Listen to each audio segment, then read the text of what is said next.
regarding our stance and the GSF issue, what are the tangible steps the government is currently taking or planning to translate Malaysia's strong words into impactful global actions? And the second one is, what do we, the young leaders here, can do to actively partake and participate regarding this issue? That is the correct attitude. You know, why do you focus on education? What do you learn? Learn, of course, in the very field of specialization.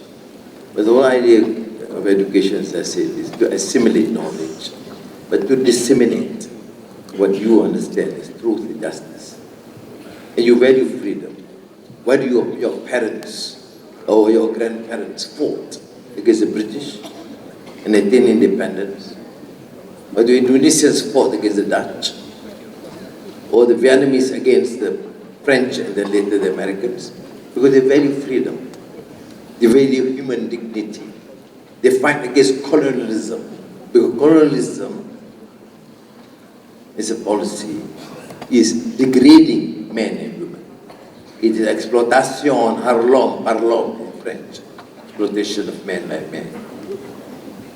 So similarly, in the case of Gaza or the Palestinians, that's why I hear some small minority Malaysians who question why give money to the Palestinians. I mean, we have spent 400 billion ringgit in this country. Can't we give 100 million ringgit? I mean, I can't. But they are. So I thank you because you represent the conscience of the majority. That's what students are for. You represent the conscience of the majority. What is right, what is just, what is free. And you understand why your parents, your grandparents fought against the colonial masters. Because you respect human dignity, you want freedom for your people. Why do you deny freedom for the Christians? You're a different color, different religion, but they are of course majority Muslims, they are Christians. Why do you allow colonialism? Why is it possible? The Europeans just issued a statement, more sanctions against Russia because of their policy in Ukraine. Why the silence against the Palestinians? That's why I say many of these countries try and preach us, talk to us about freedom, about human rights, about democracy. Such hypocrisy we don't want to hear anymore.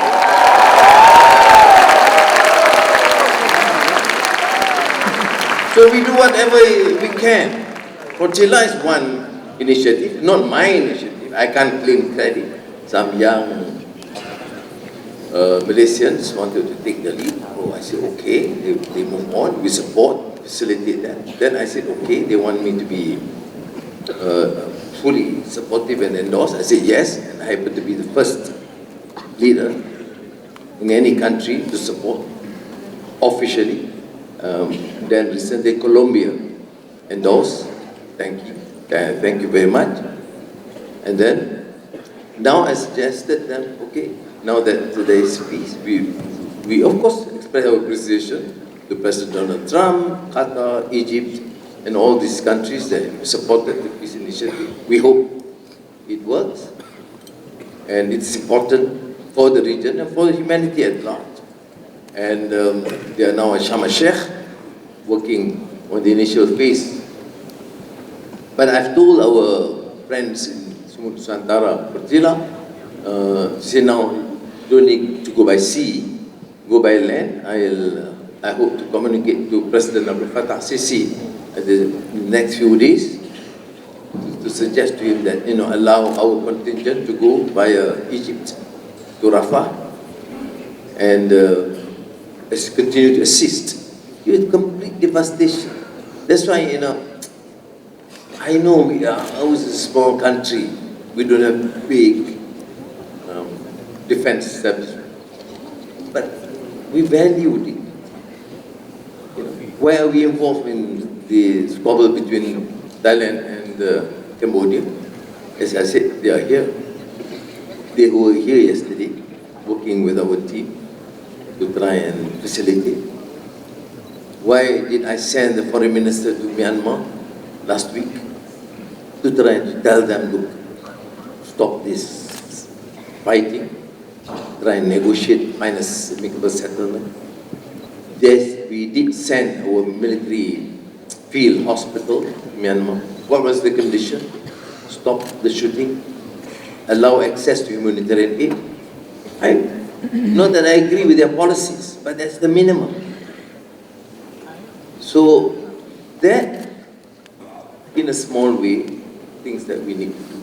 Now the focus by the Arab countries, the neighboring countries, and some European countries, I think President Donald Trump is convening a meeting with some 15, 20 countries in Sharm el-Sheikh, Egypt, to try and resolve. We'll support. I may have differences with many of them, doesn't matter. But on issues of peace, on issues of human dignity, we should be together. So, thank you very much. We will certainly do whatever we can. And I appreciate the sentiment of the young, because these are the seeds of awareness that is implanted from now. If you don't care, I mean, you don't value education, you don't care about human dignity, you don't care about injustice. Oh, never mind, after all, he's somewhere in Ulu Rejab, what do I care? I have enough problems here. That is the beginning of the dehumanizing attitude. It doesn't matter, he's a Hindu somewhere in the estate. I've heard some friends say, or some now Indians, okay, oh, why must you have so much programs for the Bhumi Putras? What is that? What did you ask?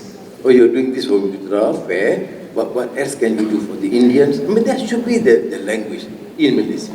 Then we work together, you know, because this is how a country can evolve and grow as united one.